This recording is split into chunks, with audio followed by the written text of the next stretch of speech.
everyone, it's Annette. If you're like me, I have acquired a lot of different beautiful pattern papers for my card making, and sometimes the patterns are so pretty that I overthink where am I going to cut these to get the best design. So I'm going to show you a technique today that breaks that down and makes it so much easier. I love this technique. Stick around. Let's chop up some paper.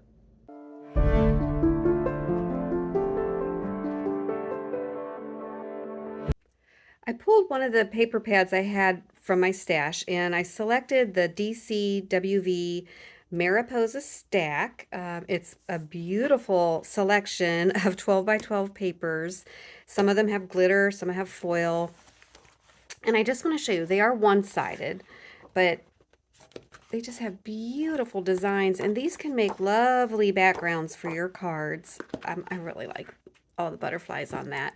But I wanted to pick one that, you know, this is kind of easy. We can chop it up without any issue. But when you get into patterns like this, you might kind of stumble and think, well, where am I going to cut this? Because I really like this, but I want some of the flower and the polka dots.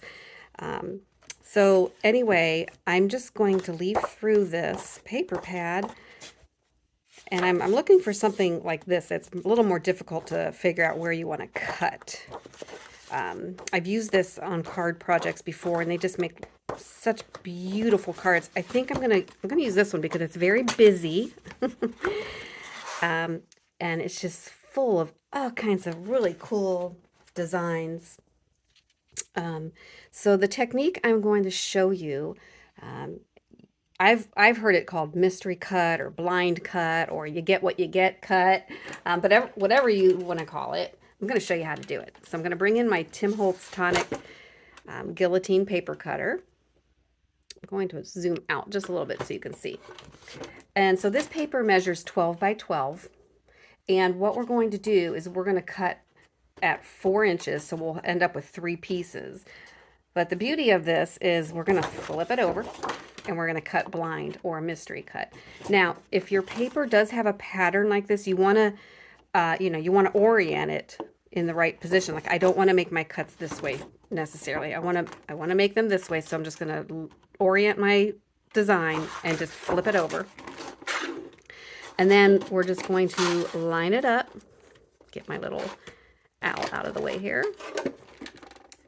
My craft space is very small, so I just have to make some adjustments. So I'm going to line it up here at the 4-inch mark. I don't know if you can see it on the camera, but that's what I'm doing. And I'm just making sure it's lined up all the way down. And I'm going to press this down and cut. That's one, and leave it turned upside down. We're not going to flip it over till the very end. And then we'll do it again. And then we're left with 3 pieces that are 4-inch by 12-inch. Now, along the 12-inch side, we're just going to cut it, and we are going to make each cut at 5 1/4 inch. So there's 5 1/4, and just make sure that your cardstock is all the way up and even, and cut. And you'll have one more piece, and do that again. And you'll be left with a scrap. I just set that aside. And I honestly, I love doing this because it's a big surprise at the end, and I don't turn anything over until I'm done. So let me cut these real quick, and then we'll turn them over and see what we got. And we will make a card with whatever we have. Well, I'm not going to make a card in today's video. I'm just showing you the technique. But these pieces you'll be able to use as a background, and then you could just, they make simple cards. You just glue them to the card base, add a sentiment, and you're good to go. All right, let's see what we got. Set that out of the way. And then we're going to turn it over.